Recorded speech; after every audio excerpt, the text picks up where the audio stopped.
welcome to Slayerfest 98. I'm Ian Carlos Crawford. I'm Ashley Hullett. And I'm Julie Benz, and we're here to talk about hacks. Yes. So we just had the finale, the series finale, a few weeks ago. Julie, I saw you posting about it. Ashley and I were texting about it. And I always really like hearing you talk about TV shows, Julie. I feel like you always have good takes on like different shows. So I wanted to do an episode, the three of us talking about it. I guess we'll kind of start with, in general, overall, how we felt about the show. Because I do think a lot of shows sometimes fall apart in the last season, and I didn't think this one did. I thought it stayed pretty consistent. Yeah, no, I feel like the writing was so consistent, and I feel like it was a show where they knew from the beginning how it was going to end. Mm-hmm. And they stayed very consistent on that journey. And I just thought it was amazing. Like, you know, I love Jean Smart so much, you have no idea. I'm obsessed. I was actually in Paris while they were filming the finale. Oh, cute. And I'm friends with the costume designer from the show, and I was trying to get an invite to set, but no. It didn't work. Have you ever worked with her before? With Jean Smart? No. But I mean, listen, she's been incredible. Her work is incredible. Like, as a baby gay, I love designing women. So like, yeah. Ashley, what'd you think overall? I love this show, and I think that they killed this last season. I think maybe it's just because it's fresh and on my mind, but like it might be my favorite season of the whole show. I love the way that they wrapped up everything, and like you said, Julie, it's like they knew where they were going and they stayed true to it, and it never felt like they veered off just for the sake of like drama or, you know, a lot of shows will do that where they'll just like try to hype it up. Like all the seasons were very consistent and level throughout. There's no spikes where I'm like, well, that season wasn't my favorite. I feel like most TV focuses on a romantic relationship, and I love that this one's about friendship first and foremost. Yes. I mean, it's a love story of friendship, right? What it is. Yeah. Actually, you answered one of the questions I put in my notes to ask all of y'all, because I do agree with you, though. I was like, I wonder if everyone else saw it as friendship and not. Like, I think with Ava, the line gets a little skewed, but that makes sense as a younger queer person to be like, is this a friend crush or is this a crush on this, like, hot, like, domineering older woman who knows her, like, takes no bullshit. But I do think it was, in the end, friendship love, right? Mm-hmm. I think it's totally a friendship love. It's also, you know, Deborah is Ava's mentor in many ways. And it's that, you know, I have a lot of friendships with older women, you know, there's something about having a seasoned person in your life who's not your parent, who can give you advice and help you and you learn from, and you might not always see eye to eye. And that's really, I think, was the biggest takeaway for me on the show, is that really what this was about. I mean, when Ava started, I mean, she was a mess. Yeah. She was, and I'll tell you, I did not like her season one. Oh, really? I did not like her. I thought she was, I was like, I don't get her. I don't like her. And, and then she grew on me. And I think it was a generational thing, because I'm older than you guys. I'm in my 50s. So I think it was a generational thing. Like, I wasn't like, I just thought she was too sensitive, and like, you know. We did an episode on season one after season one ended, and I think everyone but me felt the same way you did about Ava. Yeah, I mean, and so to see her grow up but still not lose herself. Yes. Was what that, I mean, it was a beautiful journey for her. You know, she's still Ava, but she grew up, and she didn't become Deborah Vance, but she became a more mature version of Ava. And seeing that growth, It was amazing. And I'm like, that's probably why they probably wrote her so we wouldn't like her season 1. Like, Yeah. you know what I mean? I feel like the reason I excused it, I think also like, I mean, I wasn't teaching when the show started, but I always am like, oh, but they're young. So I kept being like, well, yeah, she's a little annoying, but she's young. So I just kept like thinking like, she'll get better, right? And then she did. But you make a good point that sometimes character growth on a show can look like fully revamping the character. And I hate that. And they didn't do that with her. I think you're right. It was like she grew up, she still was her, but she matured. She was more confident with Deborah. I mean, Ashley, I know you too. Like, Deborah is the type of woman that I would want to be friends with as well, that I would be like Yeah. intimidated by, but be like, oh my God, I love her. Like, For sure. I do think I have, in season 1, I kind of had complicated feelings about both of them though, because I feel like Deborah also did and said like some horrible things. And I was like, I just don't know if these two are like, they might be a really bad match for each other. But I think in the end, you know, and over time, as they got to know each other and became more vulnerable with one another, they made each other better people. Both of them yes. ended Yeah. as a much better person than they were when they started. And that's another reason why I love it. Yes, because there were times when I was like, should they even be hanging out? Like, but in the end, it was like totally worth it. You know, and I, especially someone who is confident, as someone who is the like anxious Ava type, someone who is confident, Julie, that like, I'm always like, I always like the person who can be more confident and almost can be like, all right, Ian, shut up. Like, we're not anxious, Ian, just shut the hell up. We're not going to be anxious about this. We're going to do the thing. And so I really could like see that with Ava and Deborah, because Deborah like didn't have time to be anxious, right? She's like, all right, what's next? Yeah. What is my next plan? As someone who is so not that, I always appreciate someone who is like that. You also have to think too, you know, Deborah is, as a female comedian, in the time when she came up as a female comedian, I mean, she had to grow some balls very quickly. Yeah. And it's different.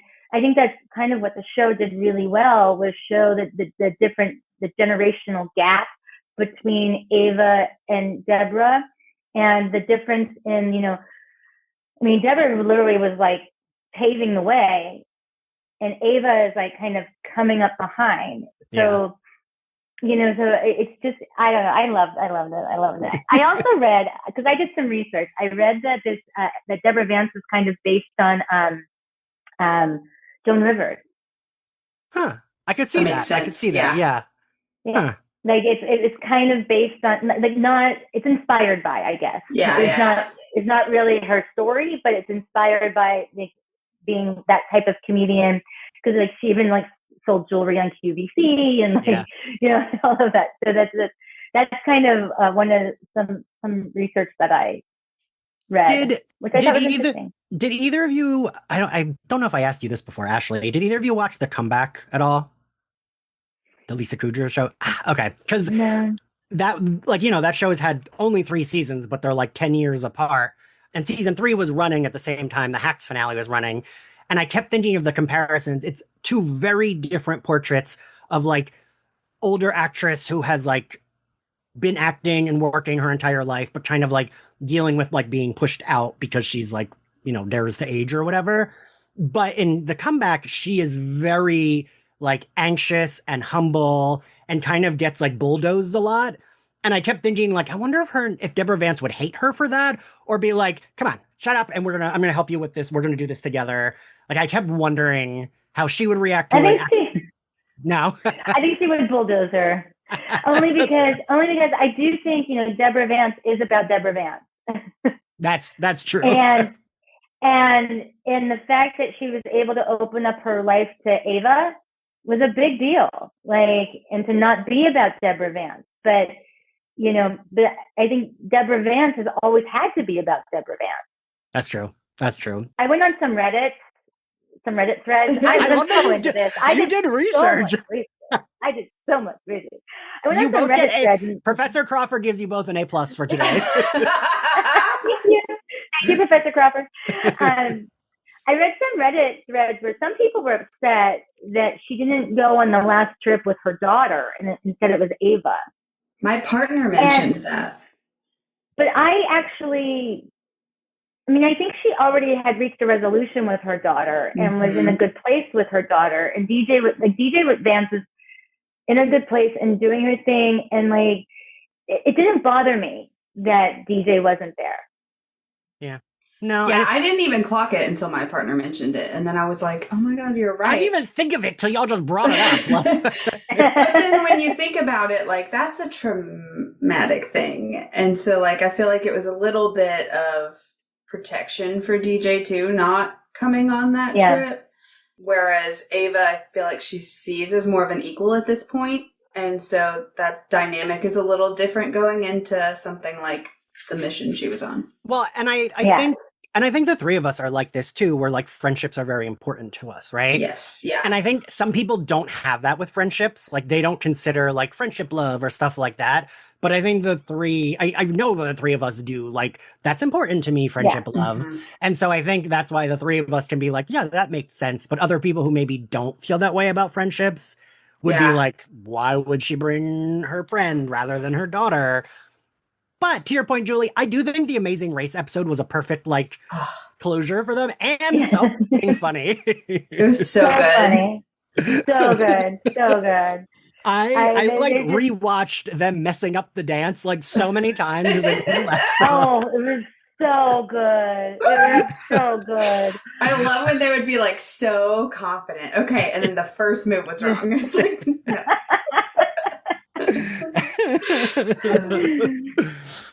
But I did like DJ as a character, and I felt like she was able to grow, even though she wasn't always there. I liked that because, you know, I also feel like sometimes in shows like this, they kind of don't know what to do with the like adult child, almost like when there's a baby and they don't know what to do with a baby. Like when there's an adult child that's kind of a fuck up, it's kind of like, God, what show? Weeds?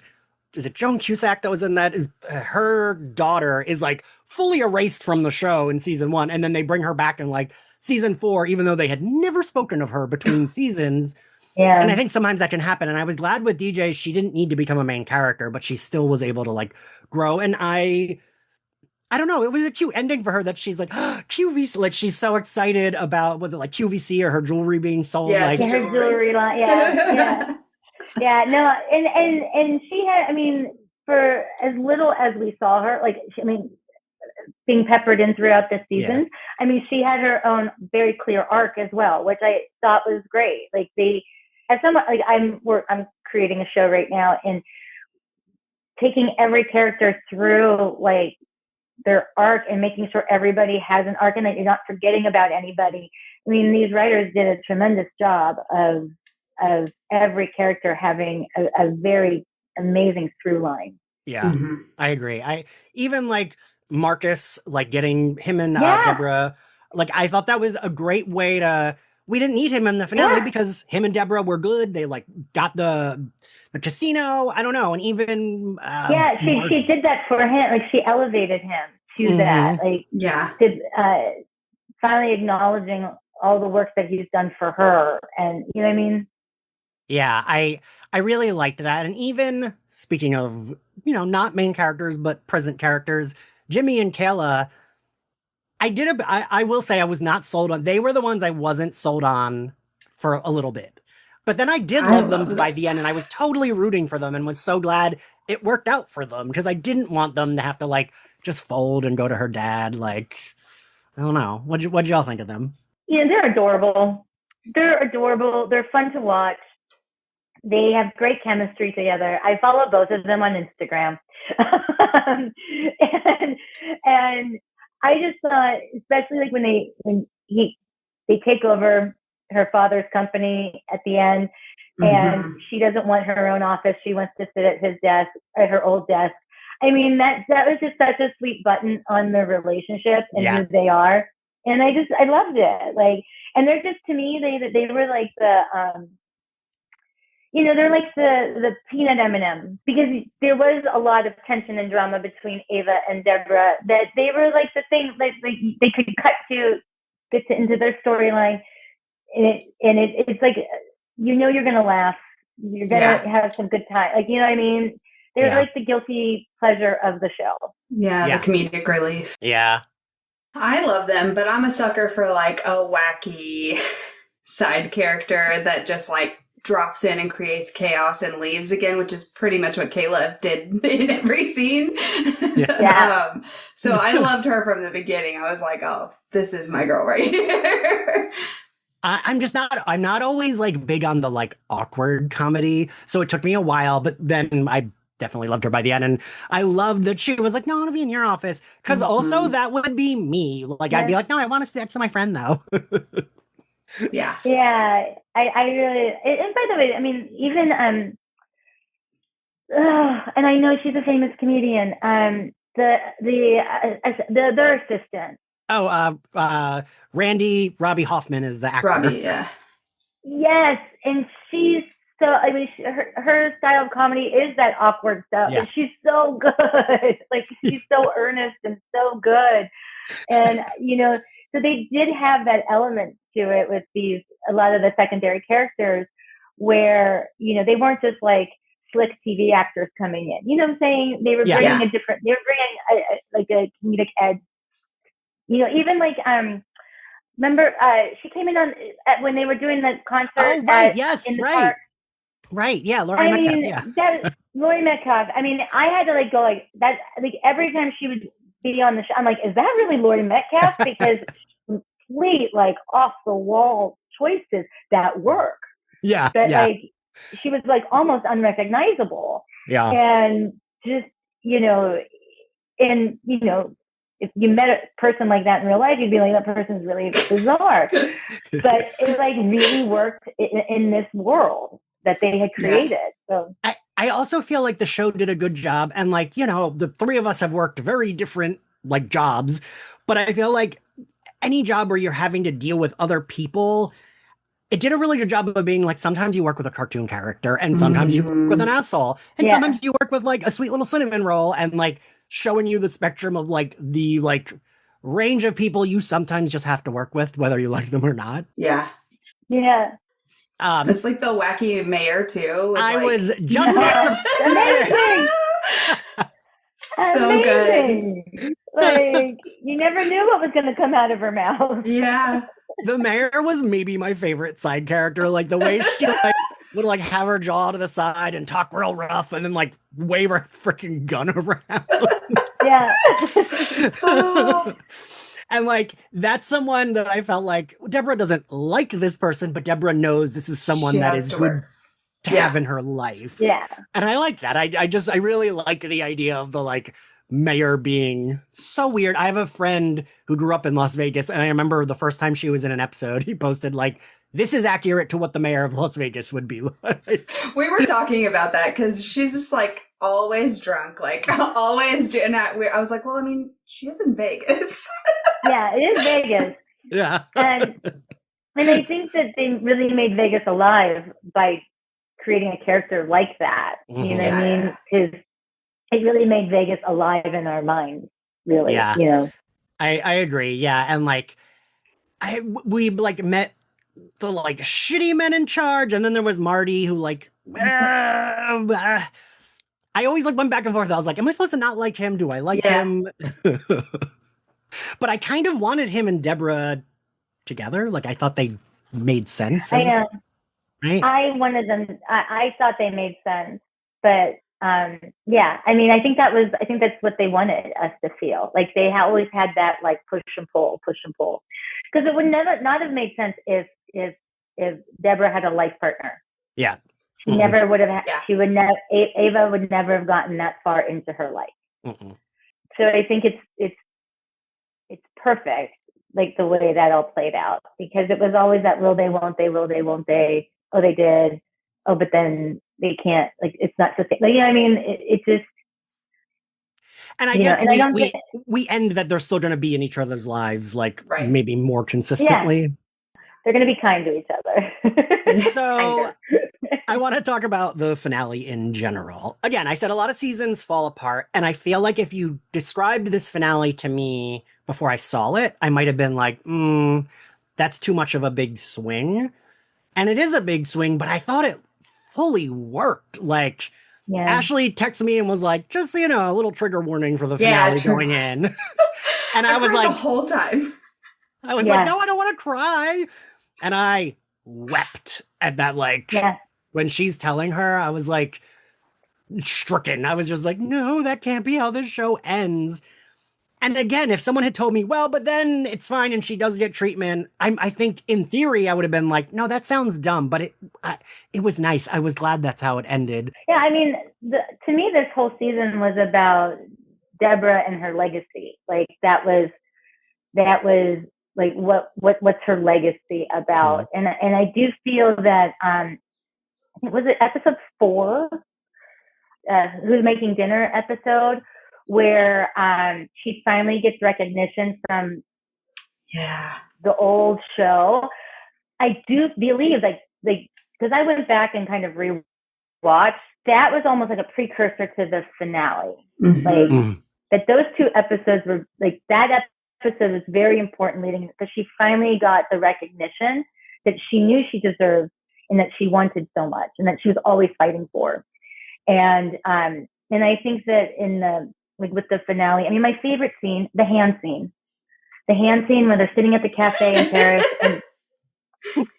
and that so that harkened back to like season 1 where Deborah's making fun of Ava's hands being so big, and meanwhile Deborah knows the whole time that her hands are bigger, and it shows like true friendship and like the long time joke you play on your own friends. Like we all do it. We all have that running joke. And that scene just broke my heart. That's when I started crying. The hand. I think it was like 2 episodes before that when, now I put in my notes, but I didn't say who. I forget who tells Ava, like Deborah doesn't like feeling vulnerable. It doesn't mean she loves you any less. It's that she will feel too vulnerable if she's telling you everything.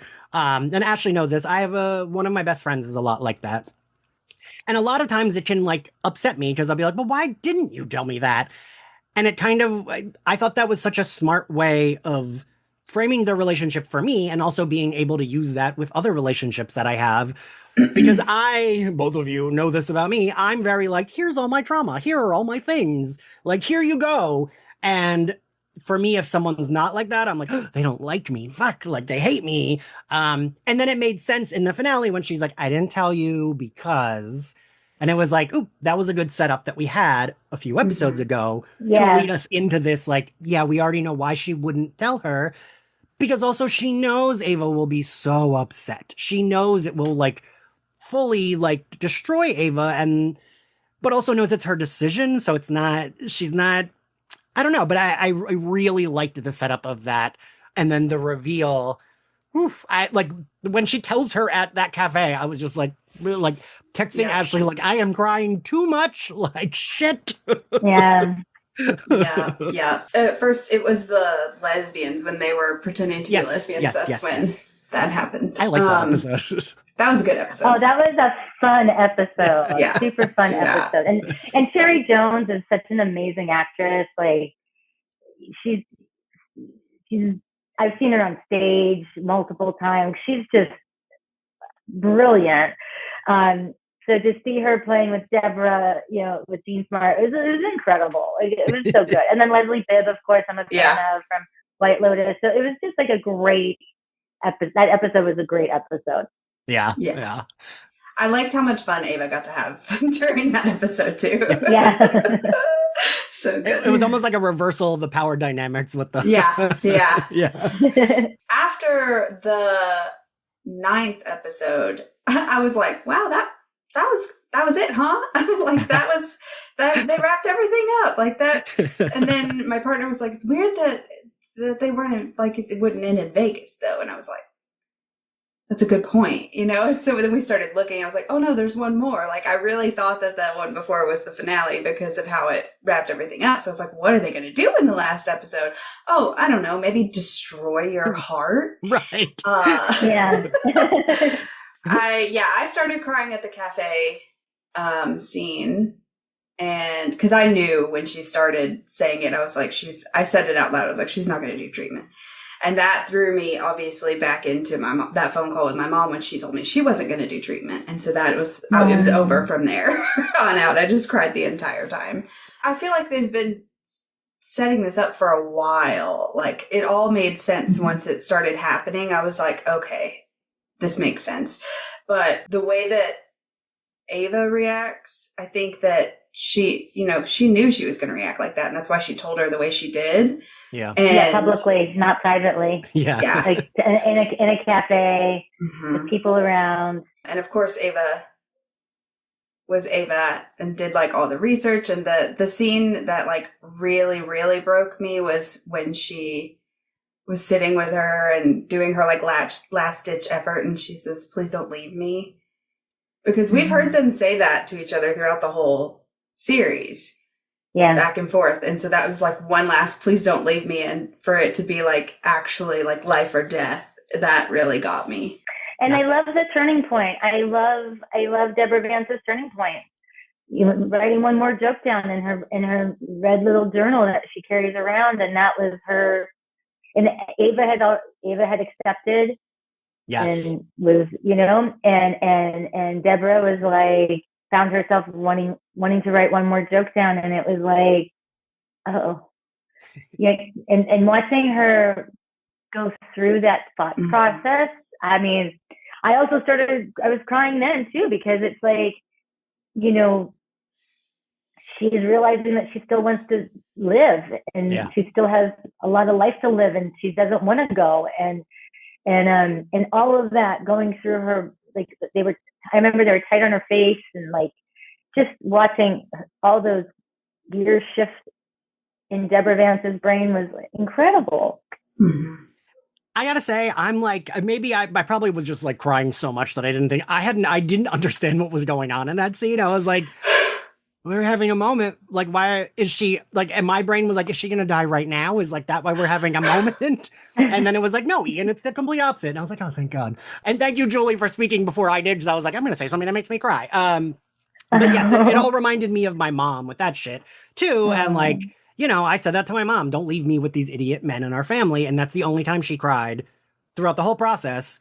That was it. And that was when she was like still pretty healthy. And my mom was not very like, she didn't cry a lot. So yeah, when Ava said that, and also to y'all's point, it's so important that Ava didn't convince her. I think it's so important that she came to it herself. Yes. Yes. Because it would have been unfair to both of them if it was, well, Ava talked me into it, so I'll do it. Yeah. Because I do think like a lesser show would have like, oh, Ava's begging, and then she's like, okay, fine, and like convinces her. But I liked that she, like you said, Julie, she convinces herself because she's like, wait, I can write some more jokes. I still want to do this. I like it. Yeah, she had one more, it was just beautiful. Like, it was beautiful, that turn. And I'll tell you too, like because I'm friends with the costume designer, I knew the finale took place in Paris. But at the end of season 9, I was like, what's going to happen in Paris? Like, why were they shooting in Paris? Like, what? Like, I had no idea. Yeah. Because it was a closed set in Paris, so I was not allowed to go. But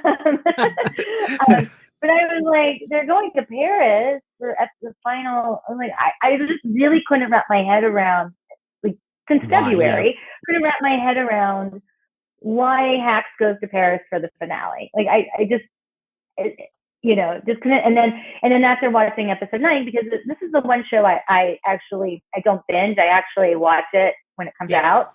Yeah. Because I have to watch it when it comes out. I have to know right away what's happening. So at the end of 9, I was like, I don't get it. Yeah. Like, this was great. She wore the white costume. I thought the showdown between her and Tony Goldwyn's character was amazing. It's so heartbreaking when she's walking through Madison Square Garden and there's nobody there, and she's realizing, like, and then you have the concession stand, the young concession stand people, like, behind, and she turns to them and is like, it was heartbreak. That was heartbreaking enough for, I was so mad at him for humiliating her like that. I was like, this is her big fucking moment, and he's doing this to her. He was a very good, like, villain for the show. He was a very good villain. Very, very good villain. And he did, I know him. He directed a lot of episodes of Dexter, and he was on Dexter. Oh, really? And yeah, cool. And he's a really sweet guy. But he does play a really good villain. Because he can be so charming. And then, but I really thought 9 was, I was like, this would have been a great ending. Yeah. And then they took it one step further, which again, a lot of shows don't do that well. They don't do that. And I thought this, like, again, if like you knowing it's in Paris, like, again, if I knew the whole thing of the episode, I would have been like, I don't think I'll like that. But it just worked so well. But also, I want to bring up, I had in my notes, because Ashley, you had texted me about this when I was watching and texting you. I want to talk about the club scene because I love. Oh my God! Yes, scene. yes. Julie, I do have a gay question for you. Okay. Have you watched Heated Rivalry yet? No. During Pride Month? No. You know what? We're still in Pride Month, so I will watch it. Okay. I will watch it. It's a 6-hour watch. You can just.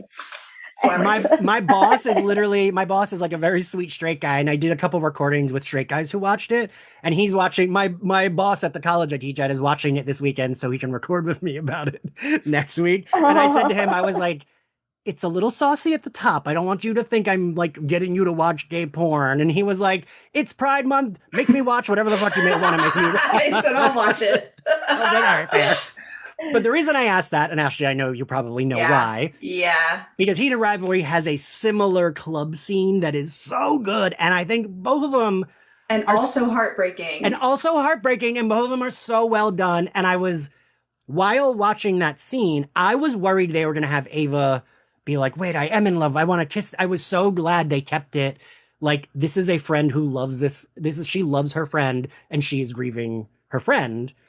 And I don't know. I thought Hannah and Binder did such a good job, like the face acting of like, I'm having a good time, and I'm so heartbroken because this could be the last good time we have together. I was gonna say I never once like thought that was gonna happen. Yeah, me either. In that moment, like I really got this sense that Deborah wanted to go out with a bang, and she was doing I mean, listen, she rented out the Louvre. Yeah. You know, and that, you know, dancing all night at a club. Like, it was just like doing all the things that you don't do because, you know, it costs money or you got to get up the next day or whatever. And like, she just was doing, and that's why Paris, because Paris is that kind of city where you just do everything. And at that point, Ava was on the journey with her. Yeah. Ashley, I need to hear your monologue about the scene, though, because Ashley had specifically texted me about that scene.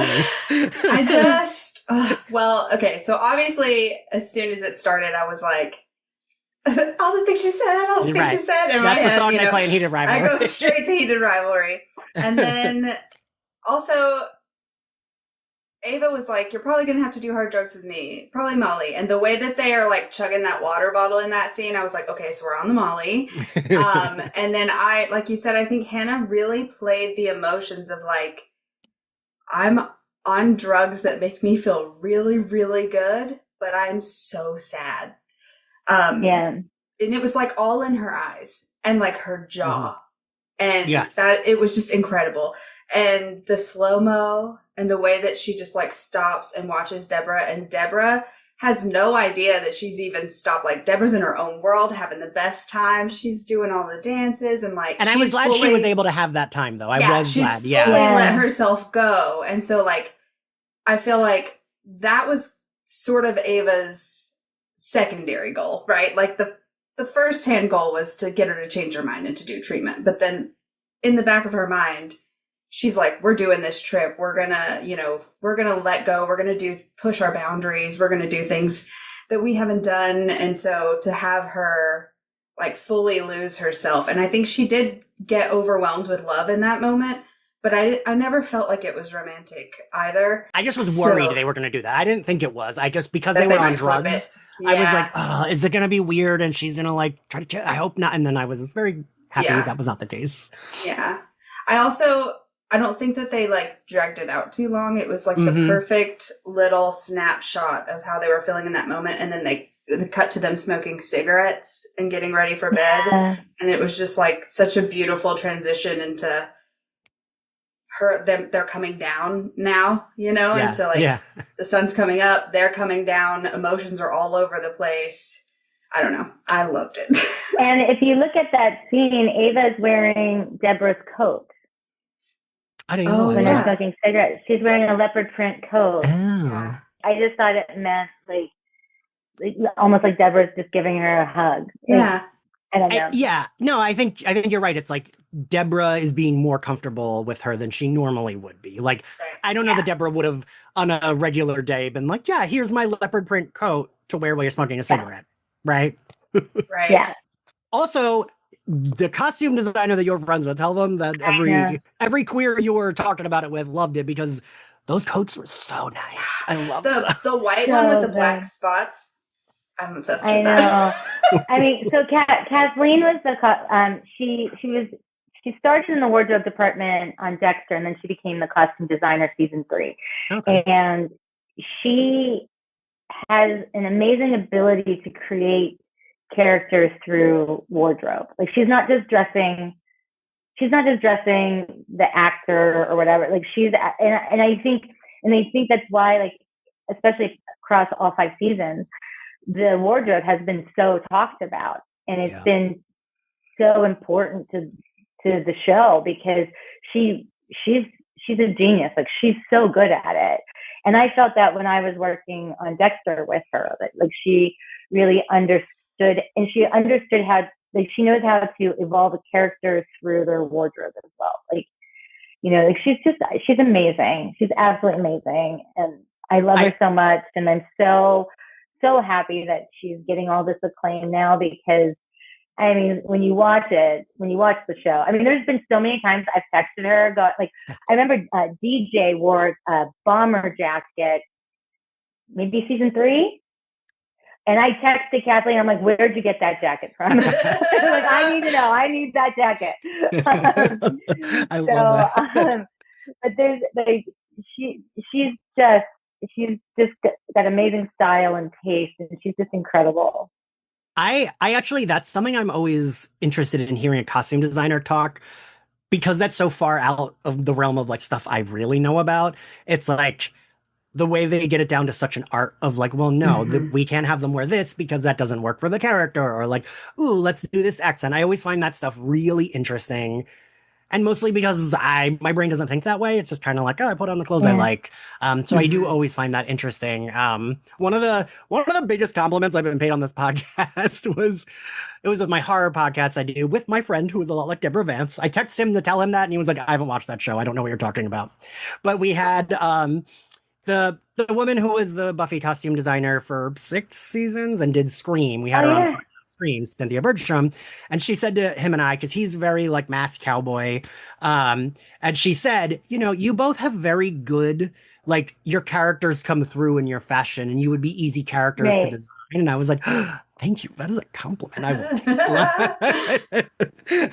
Yeah, and that's what I think Kathleen does that so well, is revealing like you know who the character is from the first moment you see them in their wardrobe. Like, we knew exactly who Deborah Vance was, and Deborah uses like she would use sequins when she's on stage, almost to like reflect, Yeah. the color red when she wants power.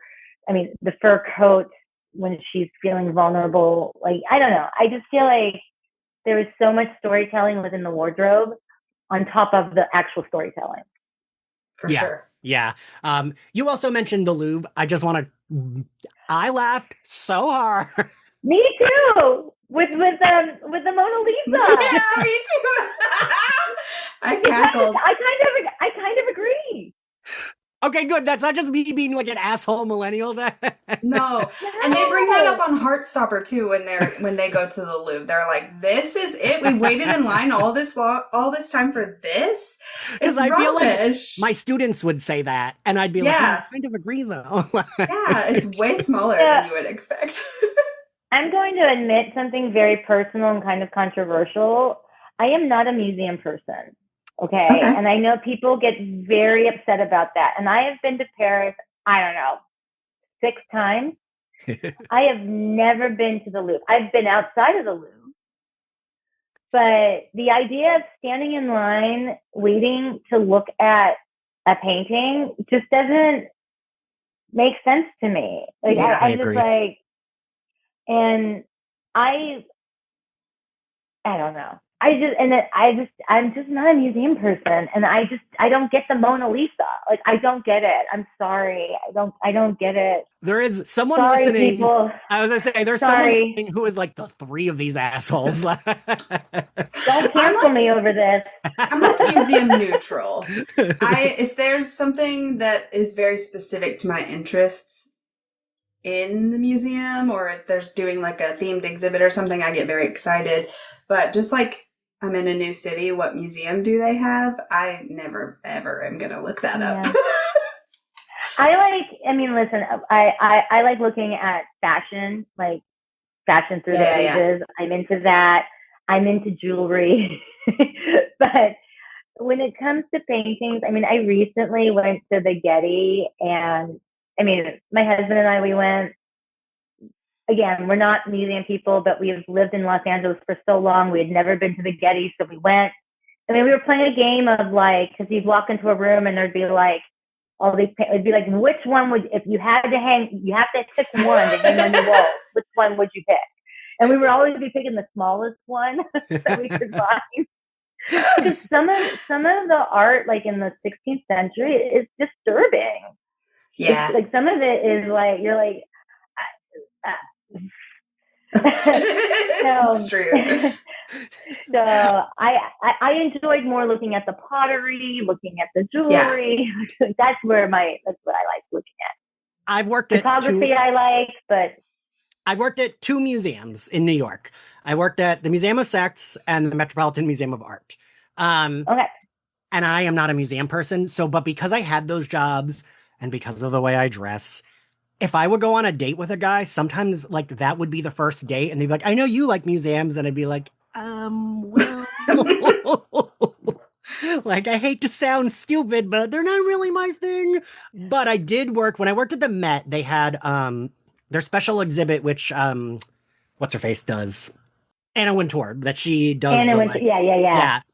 I did think the fashion was cool. To your point, I did like looking at the dresses; they were so extravagant, but also like. It would be so crowded that it's like you're kind of like this and you're like walking a little bit and it's like that's not fun. The only time I really enjoyed it was, I don't think they do this anymore, but if you were an employee, they were closed on Mondays, but the offices were open, so they still had full security just in case. So any employee could go for free with their family, and I went and I brought my family, and it was cool going there when like no one was there. That was maybe the coolest museum experience I ever had. It was like my grandma was in her wheelchair, my dad, my mom, and my ex-boyfriend and his current boyfriend. I invited them because he was like part of our family, and him and his boyfriend moved to New York, and we all got to do that together. And like I just had that memory pop up on my Facebook. It was like 16 years ago you did this, and I was like, oh, that was probably the best time I had at a museum.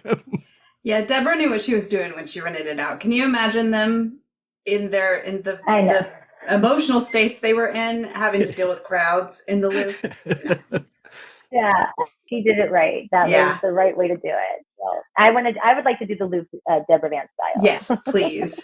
All right, Julie. So next year, because I'm trying to go to the same Buffy convention that you went to, we will go to the Louvre. One of us will rent it. You know what?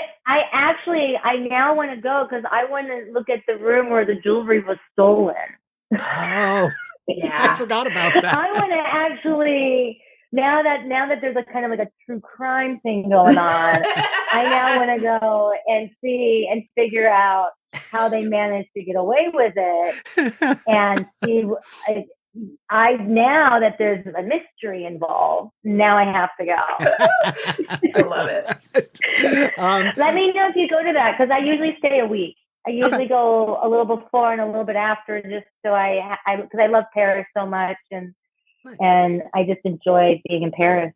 It is always nice being, especially if you have like people that are there, but you're not like if this makes sense. You're not stuck with the person, but it's like, oh yeah, we can grab lunch here. We're both there the Yeah. same. Like that's always nice Yeah. when you're like somewhere else. Yeah. That's why I like going to LA and New York because it's like I have friends in both places. I usually like I'm staying with Tom Lenk this weekend, right? And he's I not like love someone. so sweet. And but he's like very chill. His boyfriend is so nice.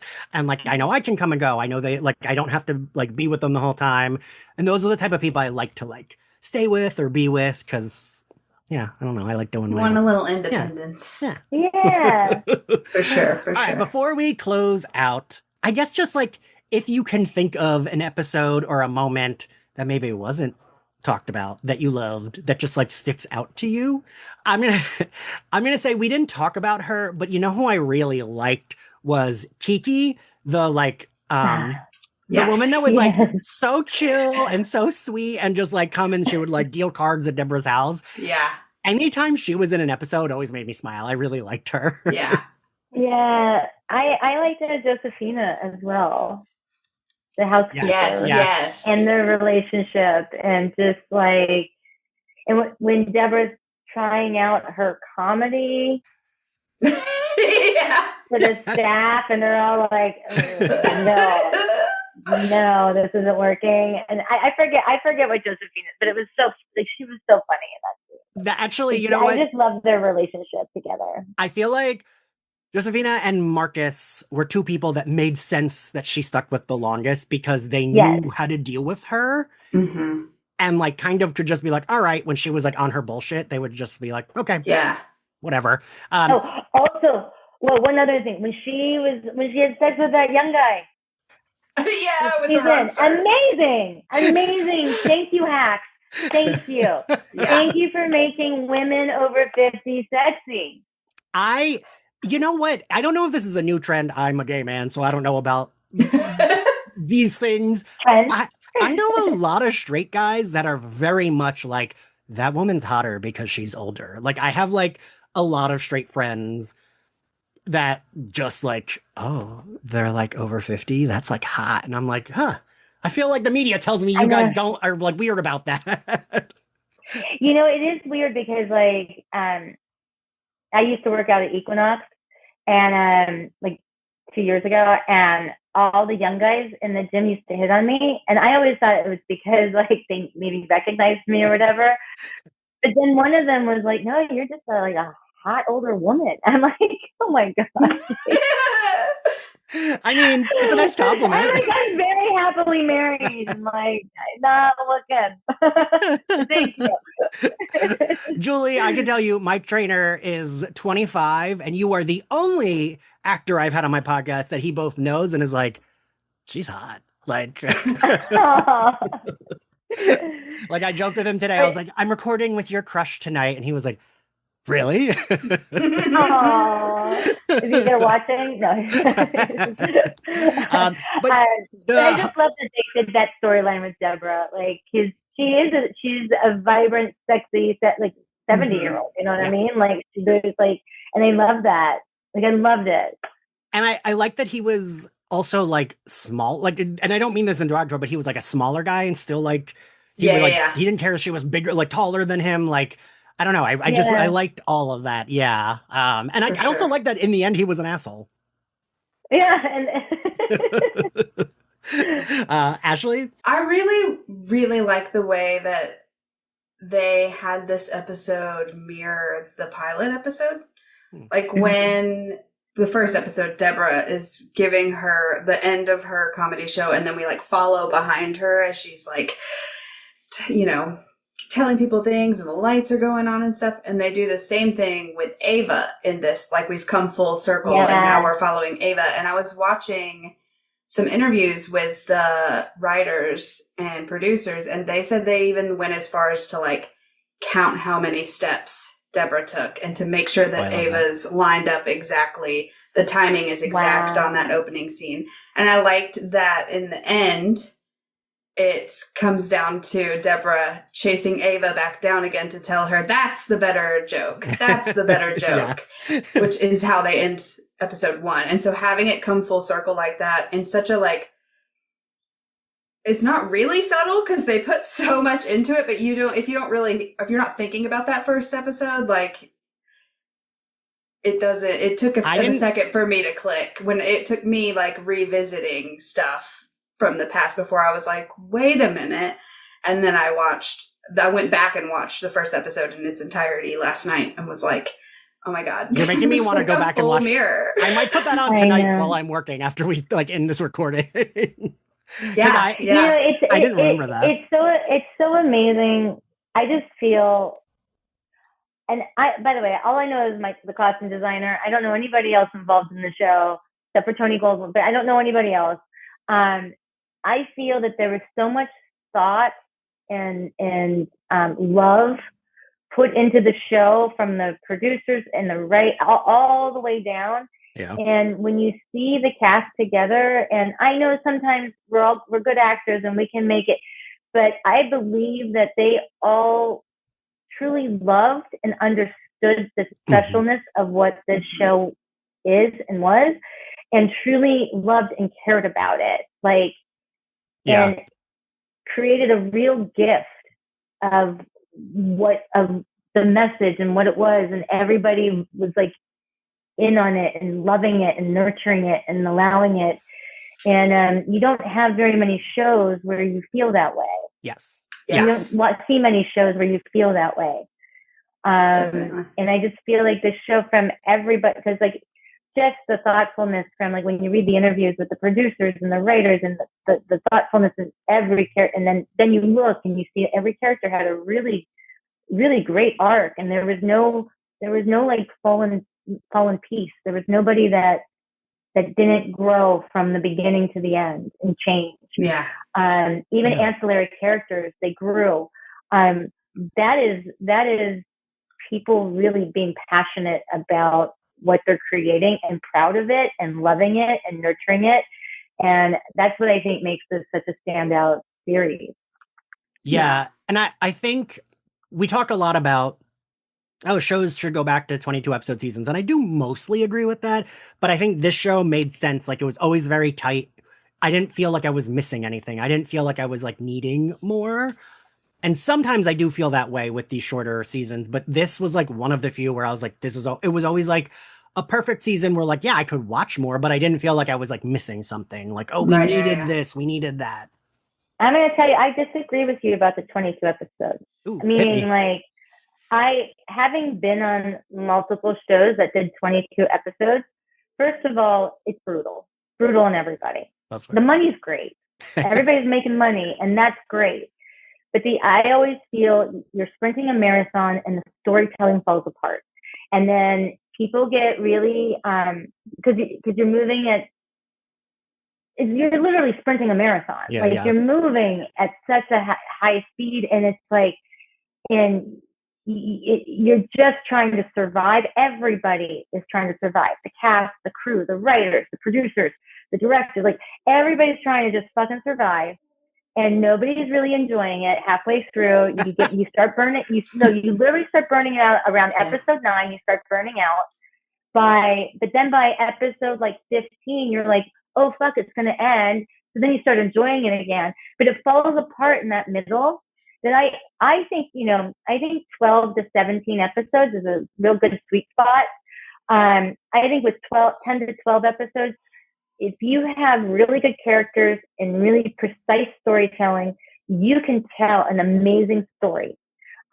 You don't need to have the 22s. I think the 22s, it's bad on it's just bad. It's when morale falls apart. It's when, Dexter, I think, was only 13, and we all loved it. Like it was an intense, like 4.5, 5 months, 6 months, but it wasn't 10 months. Yeah. If that makes sense. I will say, I don't know if you see, like, people online are always saying, like, oh, we need to go back to that. I do agree. Not all shows made that work. I don't like, and I think sometimes going back and revisiting older shows, I'm like, ooh, this is where they're like, well, we're waiting to get to the plot because we have episodes to fill. And sometimes you do feel it. I think rather than being like pro 22 season, I am anti 4 to 6 episode seasons because I feel like everything gets cut down and condensed into such a straightforward thing that you miss a lot of the like fun side things that you could have incorporated. I don't know. Did you ever watch Luther? Did you ever watch Luther? I haven't seen that. It was with Idris Elba. It was, yeah. I mean, I think that's like 6 episodes a season, and it's like incredible storytelling. Like, incredible storytelling. I'm sure that there are shows out there that could do it, but I'm thinking like the baseline average. I think a lot of the times it gets really stripped down and things don't get fleshed out that should have been fleshed out. Okay. Julie, I feel like the answer is no. You weren't a Stranger Things girly, were you? Yeah. I mean, I figured. But like, that was a show where it was like, you know, they aired the final season, and I'm not like a hater of it, but I was like, I needed a little bit more of the stuff going on. Like, we kind of just like wrap it up at the end. And I guess it depends on like production, who's like what the budget is. Yeah, for and sure. the writers. Yeah. Because there's like, we both love White Lotus. Actually, I can't remember. Are you a White Lotus person? Oh, I love White Lotus. Well, yeah. I always feel like those stories, even though Julie and I are like 2 of the only ones who loved the last season, I do feel like those seasons are pretty perfect in their like length. Yeah. One more thing before we go, because I kept meaning to bring it up when he brought up Josefina. A thing that I kept laughing about this season was when they Photoshopped the baby. And she's like, you can't Photoshop a baby. And Josefina's like, that baby's very fit. And it's like, she put like nuts on. It's true, yeah. Also, I want to shout out the scene that transitions us from Paris back to Vegas, where it's on the Eiffel Tower, is so good. So and well done. Yeah. I was like, oh my God. I mean, everybody involved in that, from the camera department to the editing team to everybody, that was gorgeous. Gorgeous. And the music. That duet playing, which is like such a good way to end it, because we started with these 2 individuals who were like not even sure if they should know each other, and now they're very much in this duet relationship where they play off each other so well. And I forget, was it a cover of Happy Days Are Here Again, or was it the original? I don't know. I can't remember. I don't know. Because I used to work, I worked a drag brunch. I was a server at like a bar that did drag brunch, and the 2 drag queens would always sing that song at the end of the set. Nice. And it was, you know, a fun drag show, but I would tear up when they would sing it together. I'd be like, this is it's so a moving nice. song. Yeah. So that's what I think of when I think of that. Thank you both for doing this. This is a lot of fun. Oh my God, so much fun. Thank you for asking.